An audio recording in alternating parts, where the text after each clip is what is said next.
Hello, I'm Lucy Cornwell from the GB Non-Native Species Secretariat, and I'm going to talk today about some of the ways that gardeners can help protect the environment by preventing the spread of invasive non-native plants. So we all know how important plants are for our health and the environment. They provide a home for wildlife, improve air quality, improve our resilience to climate change, and they look lovely in the garden and boost our mood. Many of the plants in our gardens and ponds are not native to GB, so they've been introduced from all over the world by people. While most non-native plants aren't a problem and can bring a lot to a garden, a small number can become invasive. So invasive plants will cause you problems in the garden, and they harm the environment if they escape beyond your garden border. Even though it's only a small minority of non-native plants that can become invasive, the impact that invasive plants can have is extensive and it can be irreversible. So some invasive plants quickly form dense stands that can crowd out native plants. This reduces local plant diversity and affects other species that rely on these for food or shelter. So the highly endangered tansy beetle, that's the beetle at the top, was reduced to a single population when its main food source, the native tansy plant, that's the plant that it's on, became rare. And this was partly due to competition from the invasive Himalayan balsam, which is the plant in the bottom. Invasive plants can also threaten rare habitats. So Montbretia is one of a number of invasive plants that have been introduced to the Lizard Peninsula in Cornwall.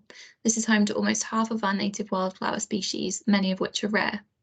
Montbretia grows really quickly and it can outcompete native species. Another species that has been introduced there, Hottentot fig, the plant in the bottom, changes the soil conditions and nutrients, which starves the plants. Some invasive plants can carry diseases, so this is rhododendron, and this can carry the plant disease organisms of Phytophthora. So this is a serious threat to native species, including oak, beech, and larch. Overall, these impacts reduce global and local biodiversity, and the environment is already under threat from other pressures such as climate change and habitat loss. Invasive species reduce the ability of native species to cope with these pressures, and these pressures can also make it easier for invasive species to establish. We're also affected by invasive plants directly. So, for example, they can interfere with recreation. Invasive aquatic plants like floating pennywort, the plant in the picture, are a particular problem if they escape into a natural water body.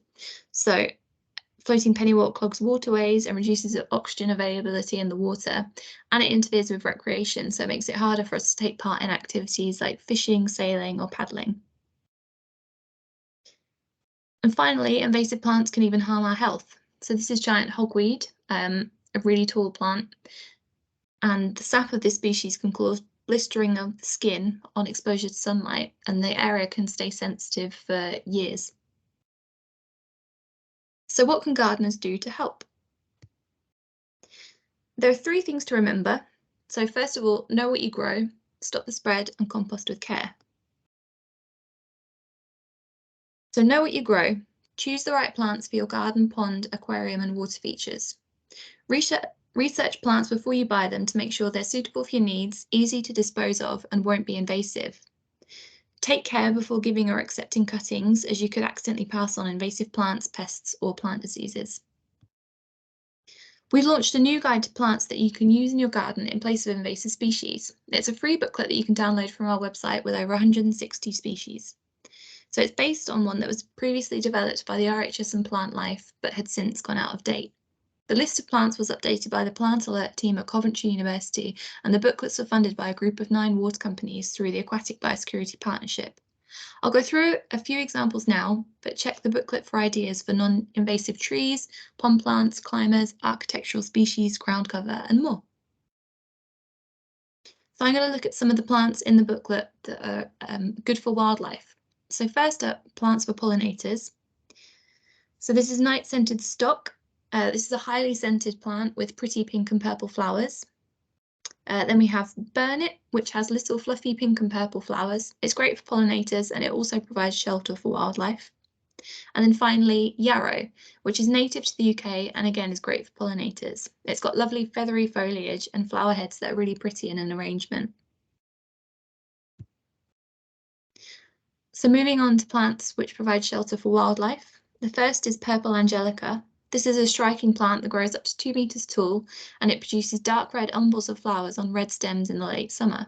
It provides great great shelter for wildlife, and it's also really good for pollinators.